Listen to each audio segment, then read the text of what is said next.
The town of Willow Creek lay quiet beneath the dying sun, dust swirling across its empty streets. Sheriff Dalton Pierce rode slowly through, his boots heavy with mud and heart heavier with memories. 2 years had passed since the fire that took his wife, leaving behind twin daughters who hadn't smiled since. Every evening he sat on the porch, watching them draw in silence, their tiny faces pale with loss. The once lively ranch had become a house of whispers, laughter replaced by grief's hollow echo. The townsfolk pitied the sheriff, but no one dared speak of it. He had kept the peace for a decade, yet couldn't find peace in himself. Each morning, he'd visit the small graves on the hill, one for his wife, one for the child she lost in that fire. The girls, only 6, waited by the gate clutching their dolls. When he returned, they'd run to him, but their hugs felt more like questions than comfort. The fire hadn't just taken his wife, it had burned away his reason to believe in happiness. One chilly afternoon, Sheriff Dalton was summoned to the old saloon by Mayor Carter. The room was filled with men, ranchers mostly, their faces serious. "We're bringing women from the east," the mayor said. "Families, nurses, schoolteachers. We need wives and mothers to settle this town." Dalton nodded without care, eyes fixed on the dusty bottle behind the bar. He'd stopped believing any woman could heal the emptiness that lived inside him. The next morning, the train whistle screamed through the valley, echoing like a call from another world. The sheriff stood at the station with his daughters clinging to his coat. The platform filled with women in worn dresses and anxious faces. Some smiled nervously, some held hands with strangers they barely knew. The town buzzed with whispers as men stepped forward, tipping hats, offering homes and names. But Dalton stood still, his mind far away, until 2 small hands tugged his sleeve. "Papa," one of the twins whispered, pointing toward the end of the line.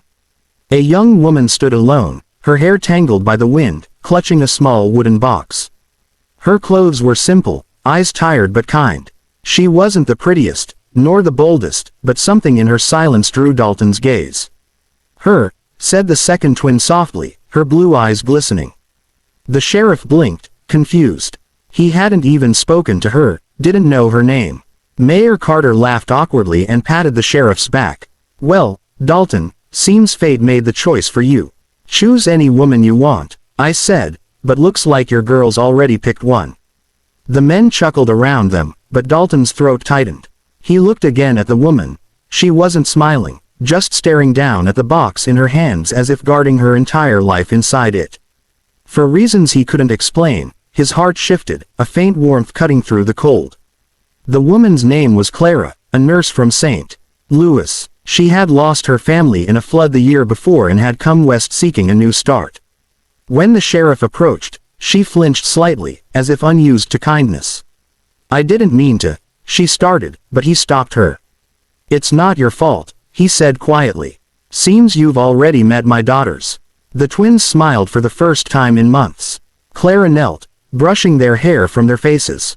"You must be very brave girls," she said softly. That night, Clara stayed at the sheriff's home as a guest. The house smelled of smoke and old memories. She noticed the photographs on the mantel, the woman's face, beautiful and lost to time. Dalton poured her a cup of tea but said little. The girls insisted she read them a story before bed, and when her gentle voice filled the room, even Dalton found himself listening. Something in her tone reminded him of the way his wife used to hum when folding sheets in sunlight. When the house fell silent, Clara stepped outside. The moon was thin, the wind cold. Dalton joined her, hat in hand. "You don't owe me anything," he said suddenly. "My girls chose you out of hope, not reason." She looked at him, her eyes reflecting moonlight. "Maybe that's the best reason," she replied.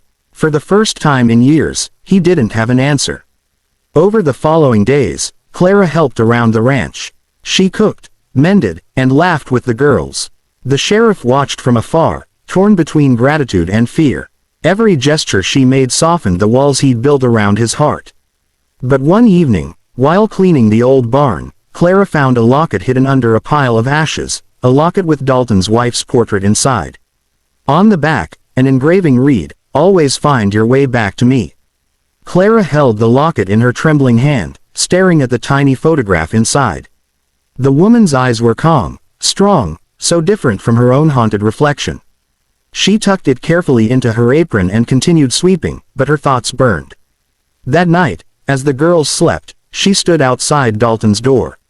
"Sheriff," she said softly, holding out the locket. "I found this in the barn." He looked at it and froze, pain flashing across his face. "That belonged to my wife," he whispered, voice breaking. Dalton turned the locket slowly, as though holding a ghost. "The barn burned that night," he said. "I thought everything was gone." Clara wanted to speak, but something inside her ached. A memory, a face half seen through smoke. "I was in that same fire," she said finally. "Not here, but in the same week. My family died trying to save others." Their eyes met, both heavy with sorrow that mirrored one another's. It was then Dalton realized, fate had brought her not by accident, but by the same fire that had destroyed him. The next morning, the town buzzed with new trouble. Outlaws had been spotted near the creek, raiding supply wagons. Dalton prepared to ride out with his deputies, leaving Clara in charge of the girls. "Lock the doors. Don't open for anyone," he said firmly. She nodded, though fear crawled through her chest. As the sound of hooves faded into the horizon, she clutched the twins tightly. "We'll be all right," she whispered, though her voice trembled. That night, rain poured hard, thunder shaking the windows. Clara kept the girls close by the fire. Suddenly, a loud knock broke through the storm. "Sheriff," a rough voice called. "Open up." She froze. Something felt wrong. She peered through the curtain and saw two men on horseback, faces shadowed, badges glinting faintly. "We're with the sheriff's crew," one said. But Clara noticed the badges didn't match. Her heart pounded. She blew out the lamp and gathered the girls. "We're playing a game," she whispered, hiding them under the kitchen floor hatch. "Stay quiet until I come back." The door burst open with a crash.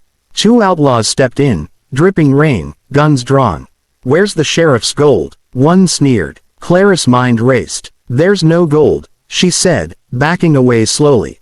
"Only children here." One of them laughed. "Then you'll do." Before they could grab her, Clara swung the iron poker she'd hidden behind her back. It struck one man's arm, sending his gun flying.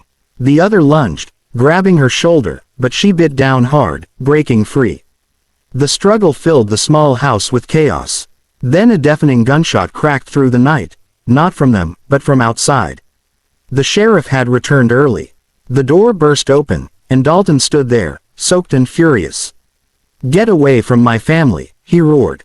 The outlaws fired, but Dalton's aim was faster, sharper. Years of pain now turned into purpose. Within seconds, the threat was gone, leaving only the sound of rain and heavy breathing. Clara sank to her knees, tears spilling down her face. The twins crawled from the hatch, crying out, "Papa!" Dalton dropped his gun and wrapped his arms around them.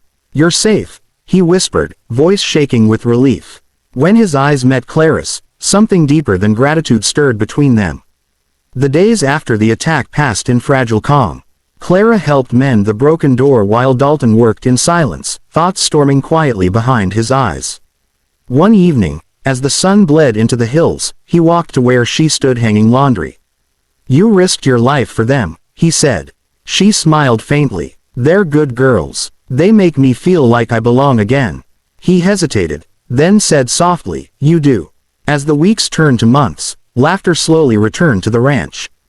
The twins followed Clara everywhere, from the garden to the riverbank, their giggles echoing like music long forgotten. Dalton began to smile again, a real smile that reached his eyes. One morning, while watching Clara braid the girl's hair, he realized something unexpected. The home he thought was lost had quietly returned. But the world doesn't heal without testing its strength. A letter arrived from St. Louis, bearing Clara's name. Her old employer, a doctor, had written, "We've rebuilt the hospital. You're needed here. The children you saved ask for you daily." Clara read the letter under the oak tree, heart torn in two. That night, she told Dalton. His face fell, but he said nothing. "You should go," he said quietly. "The world needs hearts like yours." She packed her few things, her hands shaking. The twins wept silently, refusing to let go of her skirt. "You'll come back, won't you?" one asked. Clara knelt, brushing away their tears. "If you close your eyes and wish hard enough, Love will always find its way home, she whispered. Dalton watched from the doorway, jaw tight, eyes glassy. As the carriage rolled away, the house felt emptier than ever before. Weeks passed. Dalton buried himself in work, but the quiet ate at him. Every sound reminded him of Clara, her laughter, her kindness, her courage.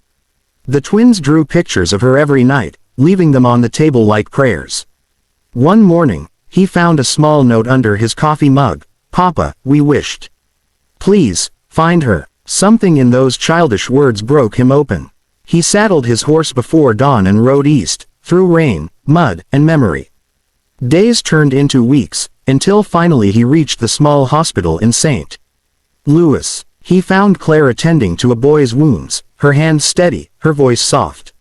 When she looked up and saw him standing there, her breath caught. "Sheriff," she whispered, "what are you doing here?" He removed his hat, eyes shining. "I came to bring you home," he said simply. "You once said love finds its way back. I'm done waiting for fate to decide."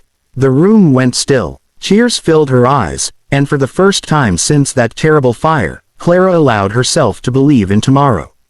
She stepped forward, her hands trembling. "Home," she repeated softly. "Yes, I'd like that." Back in Willow Creek, the twins stood at the gate when the carriage appeared over the hill. "Papa," they shouted, running forward, then froze when they saw her. Their eyes widened, joy flooding their faces. "Papa, that's her," they cried together. Clara knelt, catching them in her arms, laughter mixing with tears. The sheriff stood behind them, smiling as if the world had finally made sense again.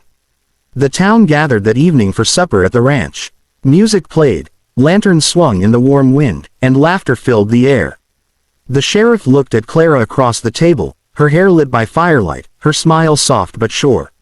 He raised his glass, quietly. "To second chances," he said. She met his eyes, and for the first time, her heart felt safe.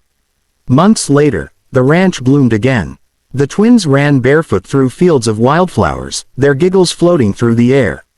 Clara taught them how to sew, how to bake, and how to hope. Dalton, watching from the porch, felt peace settle over him like the first rain after a drought.